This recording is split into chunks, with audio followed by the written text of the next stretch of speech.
आषाढ special खुसखुशीत तिखट पुऱ्या. हे बघा, 2 वाटी गव्हाचं पीठ घ्यायचं आहे आपल्याला. एकाच वाटीचं प्रमाण ठेवायचं आपल्याला.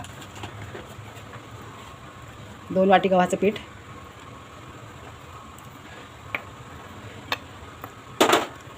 अर्धी वाटी बेसन पीठ. तुमच्याकडे असेल तर घ्या, माझ्याकडे आहे म्हणून मी टाकते. हे बघा, पाव वाटी भाजणीचं पीठ घ्यायचं. भाजणीच्या पिठाने खूप छान टेस्ट येते पिठाला. आता याच्यामध्ये आपल्याला हे बघा, आलं, लसूण, जिरे आणि ओवा याचं वाटण करून घ्यायचं आहे. हे बघा, वाटून घेतले मी. आता त्याच्यामध्ये आपल्याला हिंग टाकून घेते,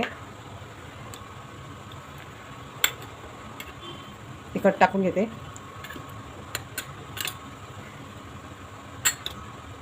हळद टाकून घ्यायची, ओवा घेतला, थोडा क्रश करून घेतला आहे. 2-3 चमचे तीळ टाकून घ्यायचे आपण. तिळाने छान लागतात एकदम. चवीनुसार मीठ घ्यायचं.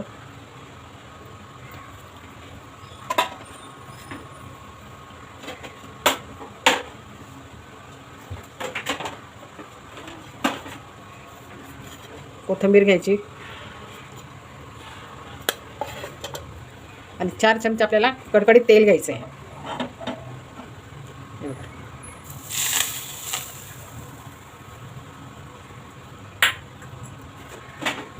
हे एकत्र करून घेऊया आपण.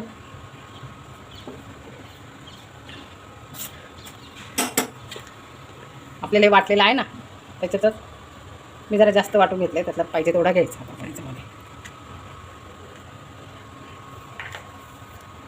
आणि पाणी टाकून याचा घट्ट गोळा करून घेऊया आता आपण. तर थोडं पाणी टाकून आपल्याला घट्ट गोळा म्हणून घेऊया. म्हणून घेते घट्ट. बघा किती छान पीठ मळून झालं. हे बघा, असं पाहिजे घट्ट. आता याच्यावर आपण तेल लावून घेऊ थोडं.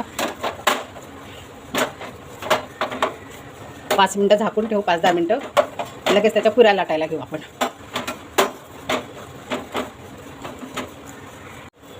हे बघा, असा असा उंडा घेऊ.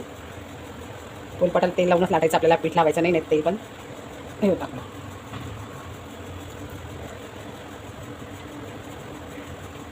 हे आपण छान असं लाटून घेऊ. आता पटपट लाटलं जातं अगदी.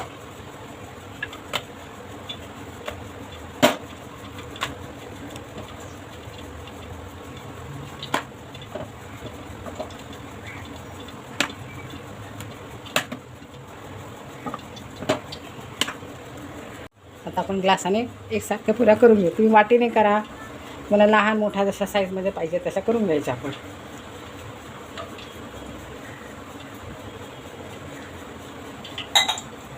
सगळं काढून घेऊ. तर सगळ्या आपण अशा पुऱ्या करून घेऊ आता. हे बघा, सगळ्या पुऱ्या करून घेते मी. म्हणजे आपल्याला तर आता पण पटापट येईल. मग अजून थोडा करून घेते मी आता. बघा किती छान पुऱ्या फुगतायत आपल्या. टम्म फुगतायत अगदी आणि खूप छान खुसखुशीत होतात अगदी.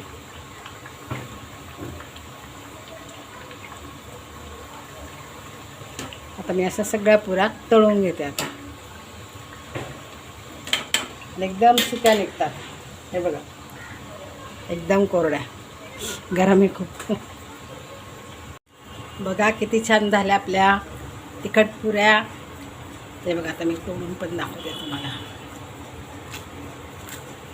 बघा किती छान झाल्या. हे बघा, एकदम खुसखुशीत. वाव, एकदम टेस्टी. तुम्हाला रेसिपी आवडली असेल तर लाईक करा, सबस्क्राईब करा, शेअर करा. थँक्यू.